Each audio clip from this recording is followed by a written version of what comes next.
আজকের চিকিৎসা ব্যবস্থা খুব সুন্দর একটা পদক্ষেপ। এই মুহূর্তে আপনারও উপস্থিতি, আপনাকেও ধন্যবাদ জানিয়ে জানতে চাইব আপনি কীভাবে স্বাস্থ্য সহায়তা দান করছেন এলাকাবাসীর উদ্দেশ্যে।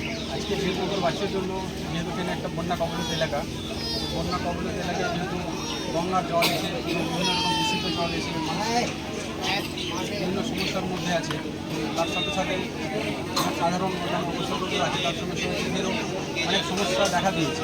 সেই সমস্যাগুলো যাতে মানুষের কিছুটা সমস্যার সমাধান করা যায়, সেই উদ্দেশ্যে আজকে সব মহিলা মন্ডলের তরফ থেকে আজকে free medical camp, free medical camp আয়োজন এই ক্যাম্পের মাধ্যমে আমরা শিল্পনগরবাসীর জন্য বিনামূল্যে ওষুধ, বিনামূল্যে চিকিৎসার জন্য, বিনামূল্যে অপারেশন মনে হয় সেটা আমরা বিনামূল্যে শিল্পনগরবাসীর জন্য